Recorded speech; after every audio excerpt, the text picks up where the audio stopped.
Assalamualaikum warahmatullahi wabarakatuh. Perkenalkan, nama saya Nita Andriani, NIM 18. Di sini saya akan menjelaskan mengenai langkah-langkah pemecahan masalah dan strategi pemecahan masalah serta contoh penyelesaiannya dalam menyelesaikan masalah matematika. Oke, kesempatan kali ini kita akan belajar tentang pemecahan masalah. Kira-kira apa aja yang dibahas di dalamnya? Yang pertama ada langkah-langkahnya, kemudian ada strateginya, dan contoh penyelesaian dalam masalah. Nah, yang pertama ada langkah pemecahan masalah menurut Polya. Pertama yaitu memahami masalah. Di sini yaitu menyatakan masalah dalam bentuk yang lebih operasional. Maksudnya gimana?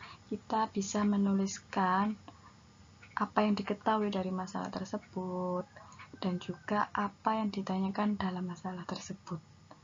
Kemudian langkah yang kedua yaitu membuat perencanaan, yaitu dengan memilih strategi pemecahan masalah yang sesuai. Kira-kira strateginya apa aja? Strategi akan dibahas setelah satu ini. Kemudian di langkah ketiga yaitu melaksanakan perencanaan, di mana pada langkah ini kita menjalankan strategi-strategi yang telah kita buat di sebelumnya. Kemudian di langkah keempat kita memeriksa kembali, mengecek kembali, menganalisis dan mengevaluasi apakah strategi yang telah diterapkan dan hasil yang kita peroleh itu benar. Seperti itu. Nah, lanjut kita masuk ke strategi pemecahan masalah menurut Trace. Strategi yang pertama, membuat gambar atau diagram. Ini maksudnya seperti apa? Yaitu menyederhanakan masalah menggunakan gambar atau diagram. Yang kedua yaitu mencari pola dengan menentukan pola yang dihasilkan dari sebuah kejadian tertentu. Strategi yang ketiga, membuat tabel, yaitu dengan mengubah informasi yang ada menjadi ke bentuk tabel supaya kita dengan mudah membaca informasi yang disediakan. Strategi yang keempat yaitu menghitung semua kemungkinan, yaitu dengan mengkategorikan semua kemungkinan ke dalam beberapa bagian, menyederhanakan beberapa kemungkinan tersebut menjadi beberapa bagian saja. Nah, untuk strategi yang kelima yaitu guess and check atau tebak dan uji. Kita bisa menebak, namun tebak itu harus diuji kebenarannya serta jumlah alasan yang logis ataupun alasan yang masuk akal. Nah, strategi yang keenam yaitu belajar mundur. Maksudnya apa? Di sini permasalahan yang menyajikan kondisi akhir dan menanyakan sesuatu yang terjadi sebelumnya. Jadi permasalahan tersebut yang ditanyakan yaitu sesuatu yang terjadi sebelumnya. Kita bisa menggunakan strategi belajar mundur. Untuk strategi yang ketujuh yaitu mengidentifikasi informasi yang diinginkan, diberikan, dan dibutuhkan. Strategi yang kedelapan yaitu menyelesaikan masalah yang lebih sederhana atau serupa. Ketika kita pernah menyelesaikan masalah yang demikian, kita akan lebih mudah menyelesaikan masalah yang serupa dengan masalah yang telah kita kerjakan sebelumnya. Strategi yang kesembilan yaitu menulis kalimat terbuka.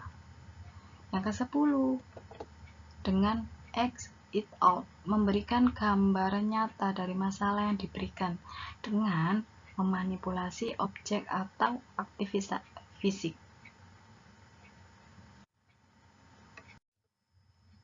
Sekarang kita masuk ke contoh soal. Nah, soal ini masuk ke kategori statistika. Soalnya yaitu Kamidi adalah seorang karyawan pada perusahaan tekstil yang bertugas menyimpan data kenaikan produksi selama 5 periode. Setelah dicari, Kamidi hanya menemukan 4 data kenaikan, yaitu sebesar 4%, 9%, 7%, dan 5%. Kamidi hanya ingat bahwa rata-rata hitung dan median dari 5 data itu adalah sama. Kenaikan produksi yang mungkin pada periode kelima berkisar antara, nah itu yang akan kita cari.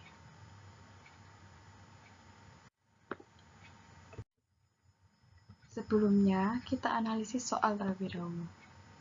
Dari soal contoh tadi. Soal tersebut merupakan soal untuk siswa kelas 8 SMP. Nah, soal tersebut tidak dapat diselesaikan langsung dengan rumus karena membutuhkan beberapa analisis dalam menentukan hasil yang diinginkan.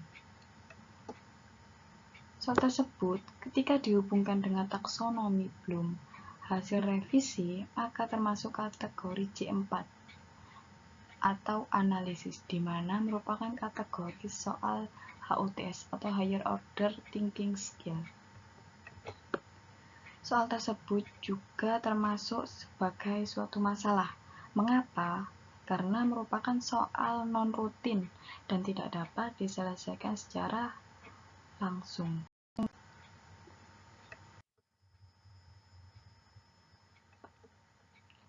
Kita masuk ke langkah penyelesaian. Langkah yang pertama yaitu memahami masalah. Seperti yang telah kita pelajari sebelumnya, di memahami masalah di sini kita menuliskan informasi apa saja yang ada di soal. Seperti yang diketahui, ada data 4%, 9%, 7%, dan 5%. Kemudian rata-rata yaitu sama seperti yang kita tahu yaitu median. Dan apa yang ditanyakan? Yang ditanyakan yaitu kenaikan produksi data yang hilang atau data kelima. Nah, untuk langkah yang kedua yaitu merencanakan penyelesaian. Strategi apa yang kira-kira cocok untuk menyelesaikan soal yang tadi? Yaitu bisa dengan membuat variabel, dengan memisalkan data yang hilang sebagai suatu variabel. Selain itu juga kita bisa menggunakan strategi make list atau membuat daftar kemungkinan mediannya. Kemudian baru menyelesaikan berdasarkan rata-rata atau median yang diperoleh tadi. Sekarang langkah ketiga yaitu menyelesaikan masalah, yaitu melaksanakan strategi-strategi yang telah kita buat sebelumnya. Yang pertama yaitu use a variable. Use a variable dengan menggunakan variabel, memisahkan variabel hilang tadi. Kita misalkan data yang hilang adalah X. Datanya ada 4%, 9%, 7%, dan 5%. Berhubung 5 periode, berarti data yang hilang yaitu kita misalkan menjadi X. Nah, kemudian kita buat daftar kemungkinannya. Jika X adalah nilai paling kecil, maka mediannya adalah 5. Jika X adalah nilai di antara 4 dan 5, maka mediannya 5. Jika X nilai di antara 5 dan 7, maka mediannya adalah X. Jika X adalah nilai di antara 7 dan 9, maka mediannya adalah 7. Jika X adalah nilai terbesar, maka mediannya adalah 7.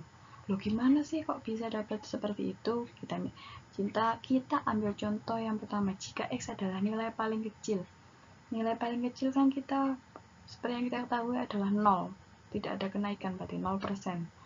Berarti kalau 0% berarti 4% ditambah 9% ditambah 7% ditambah 5%, berarti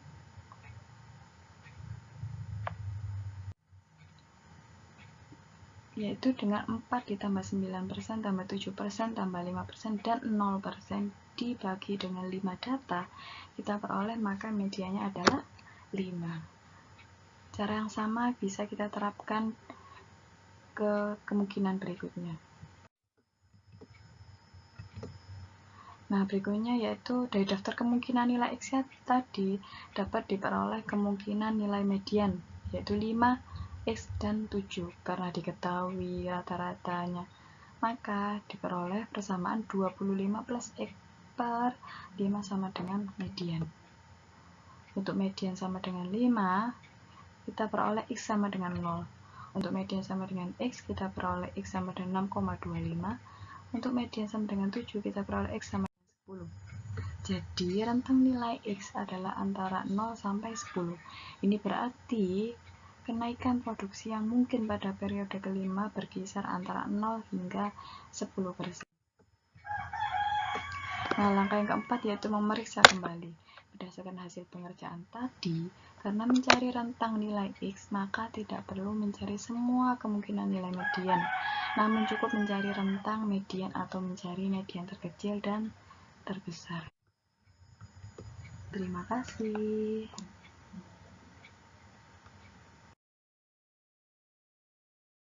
Terima kasih sudah menyaksikan video kali ini. Semoga bermanfaat. Jangan lupa like, comment, share.